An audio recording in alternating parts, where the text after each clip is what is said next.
gather round with some rhyme to delight, next to our tree that shines so bright in the night. A Grinchmas treat is in store for you, with your Storytime host, Miss Cindy Lou Who.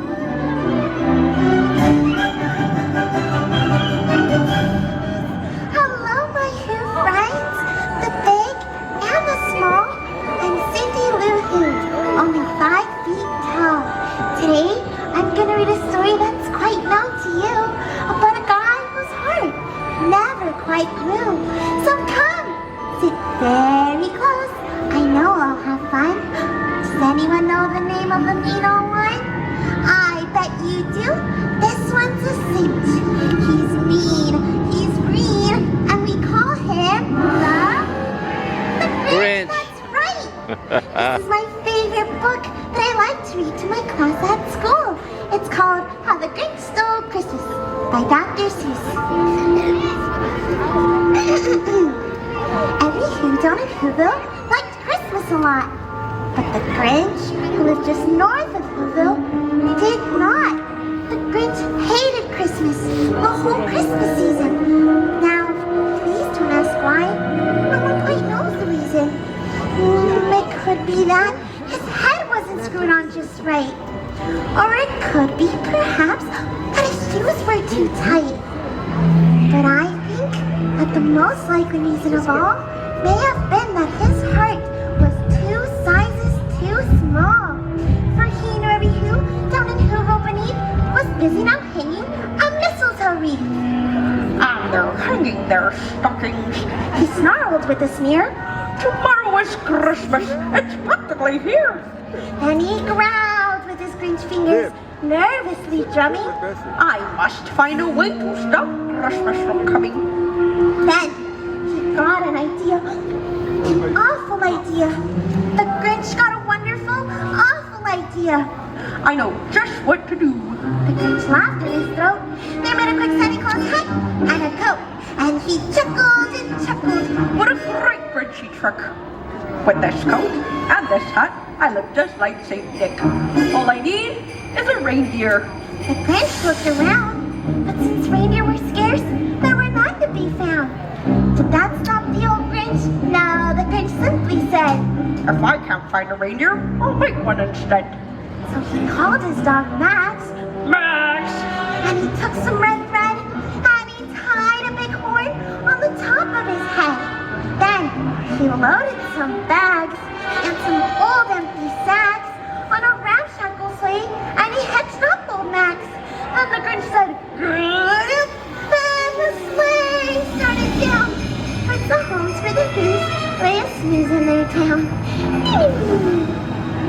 Then he slid down the chimney, a rather tight pinch, but if Santa could do it, then so could the Grinch.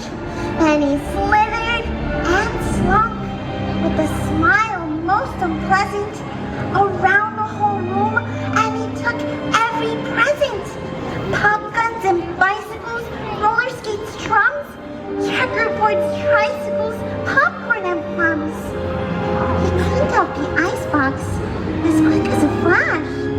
Why, that Grinch even took their last can of Who Hash. Then he stuffed all the food up the chimney with glee. And now, Grinning the Grinch.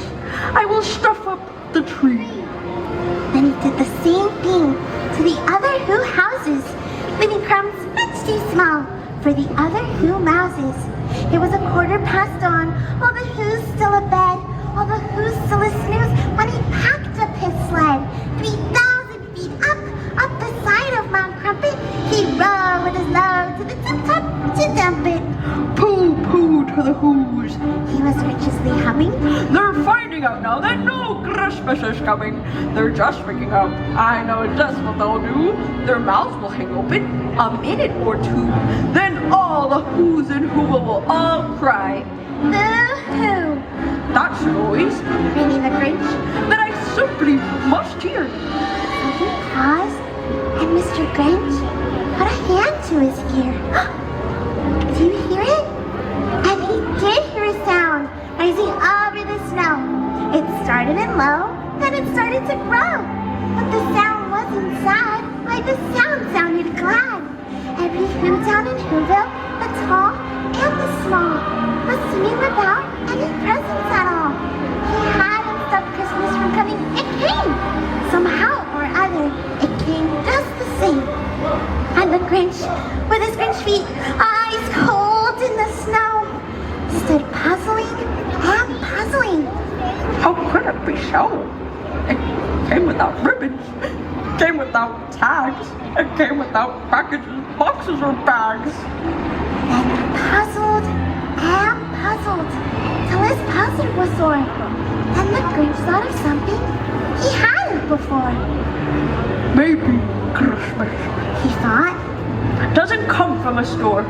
Maybe Christmas, perhaps. means a little bit more. And what happened then? Well, here in Whoville they say that the Grinch's small heart grew 3 sizes that day. Hooray! Then the true meaning of Christmas came through, and the Grinch found the strength of 10 Grinches plus 2. With a smile in his soul, he descended Mount Crumpet, cheerily bored on his trumpet. He rode into Whoville and brought back the toys. He brought back the food to all the Who girls and boys. He brought everything back and all the food for the feast. And he himself, the Grinch, carved the roast beast. Welcome Christmas, bring your cheer. Cheer to all who's far and near. Christmas Day is in our grasp, so long as we have hands to clasp. Christmas Day will always be, just as long as we have we. Welcome Christmas while we stand, heart to heart and hand in hand.